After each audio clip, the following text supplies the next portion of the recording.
Thanks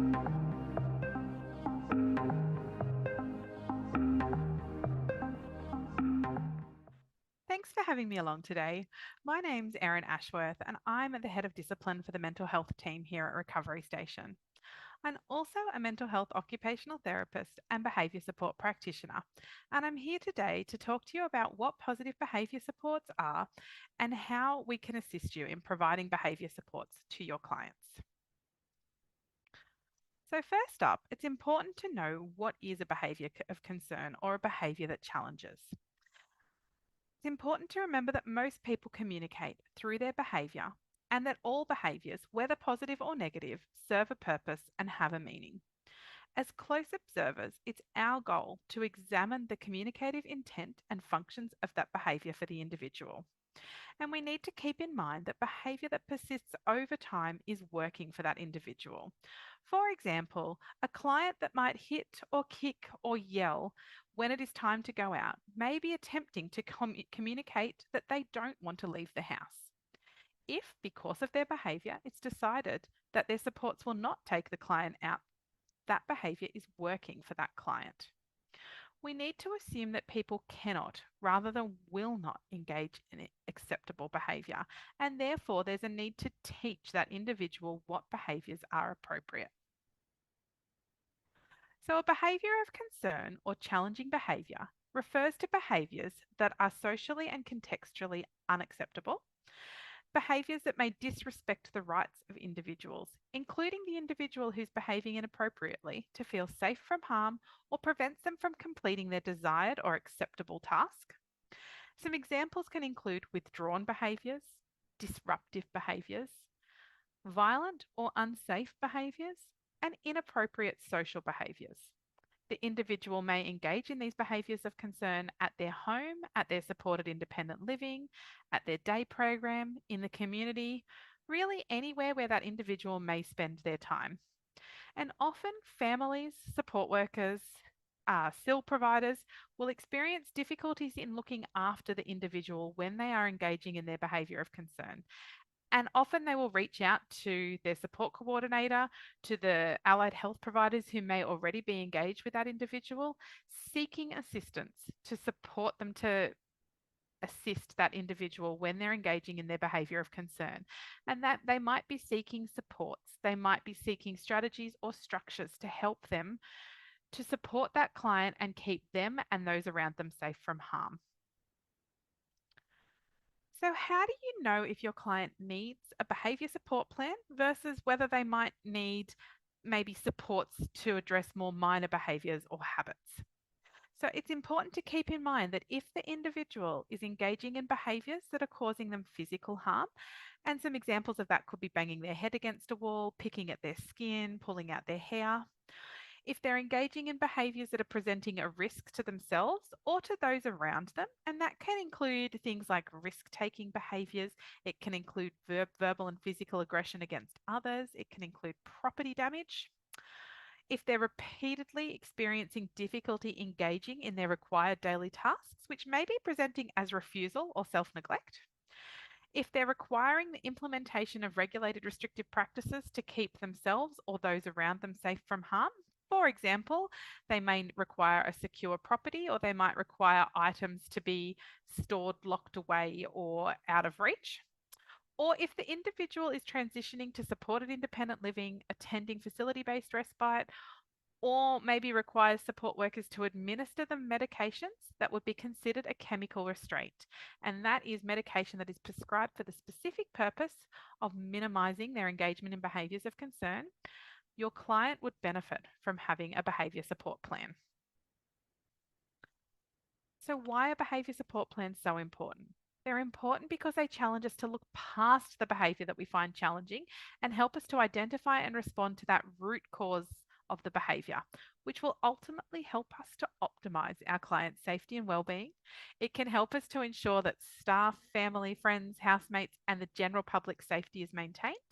And it will give the client the optimal chance to increase their capacity and, in the long term, ideally remove any requirement for the implementation of regulated restrictive practices.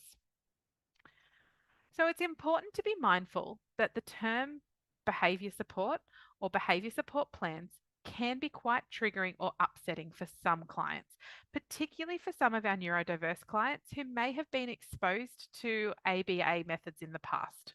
And so, because of that, we need to be very gentle and very sympathetic in the way that we introduce a behaviour support plan. And we may need to change the wording to support our clients to feel safe and supported and heard through this process. So we might need to call it, instead of a behaviour support plan, we might look at calling it an individualised client support plan. We may call it a personal support plan, a personal response plan, or a positive behaviour support plan.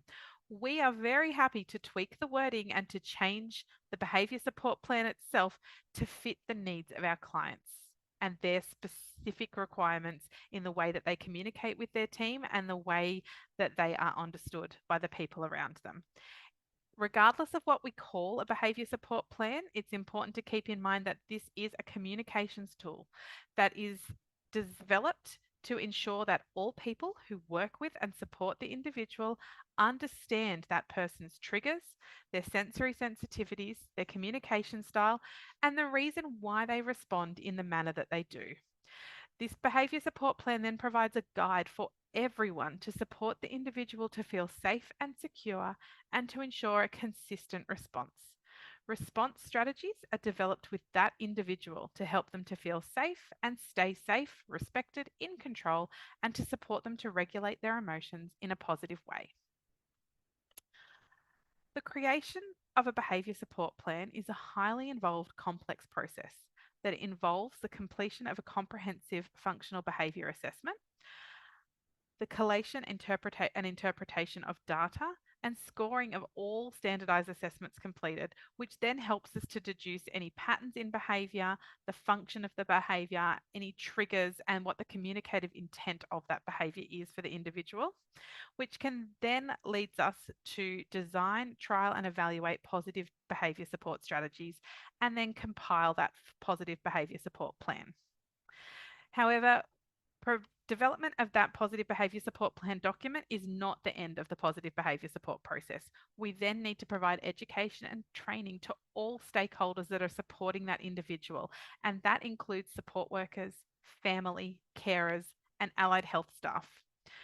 Without provision of this education, the behaviour support plan isn't worth anything because we need to ensure that everybody that is involved with that client understands the client and understands the functions behind the behaviours that they're engaging in, and that they all consistently employ the strategies that are included in the behaviour support plan.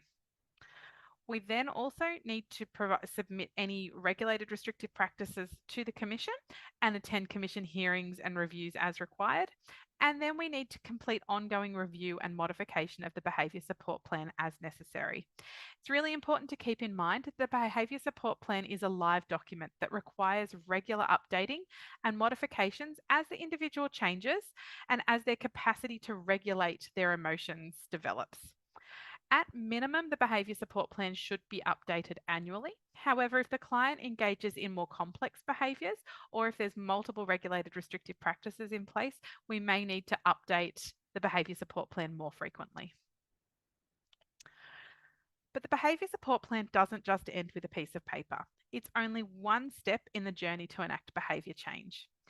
We now need your help to advocate for our clients to secure them funding in their NDIS plan to enable them to participate in valuable, targeted, and individualised therapy interventions that are designed to assist them to build their skills in emotional regulation.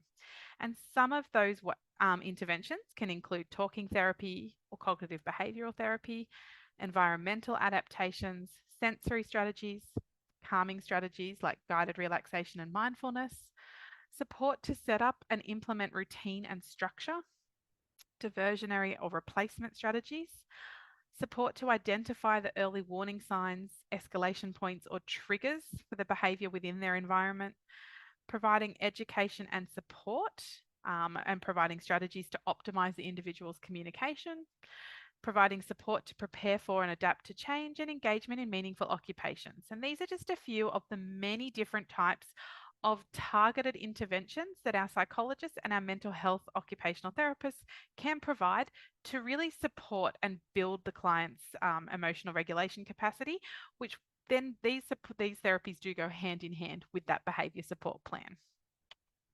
So, in terms of how we can help, our psychologists and behaviour support practitioners can support in the development and implementation of a behaviour support plan. And our mental health OTs and psychologists can also provide positive behaviour support interventions to complement the behaviour support plan. So, behaviour support plans are funded through the Improved Relationships budget. We estimate that around 50 hours of funding in improved relationships is required to complete the assessment, the behaviour support plan document, the education and training, and the ongoing monitoring of a positive behaviour support plan. We do increase this to around 65 hours if the plan needs to contain regulated restrictive practices that then require us to liaise with the Commission. However, it's worthwhile keeping in mind that we may not need this many hours if the client already has an existing behaviour support plan in place, and behaviour support is required to maybe update the behaviour support plan and try implement strategies to try and phase out regulated restrictive practices. If you're not sure or would like to discuss that further, please feel free to give us a call and we can talk through your individual client and determine around about how many hours would be needed to support that client to achieve their goals. In terms of positive behaviour support interventions provided by either our mental health occupational therapists or our psychologists, these can be provided using the Improved Relationships or the Improved Daily Living budgets within the client's NDIS plan. The hours that we will need to provide those interventions does vary depending upon the client's specific needs and the frequency of therapy and interventions that the client would benefit from. So we're providing this briefing service to help to dispel some of the myths and answer some of your questions regarding behaviour supports. If you have any other topics that you would like to suggest that we cover, or you would like to make a referral, please contact our friendly referrals team on 1300 588 851, or you can contact us through our website or email on screen. Thanks so much for your time today, and we look forward to working together with you to support your clients to achieve their goals and to achieve optimal quality of life. Thank you.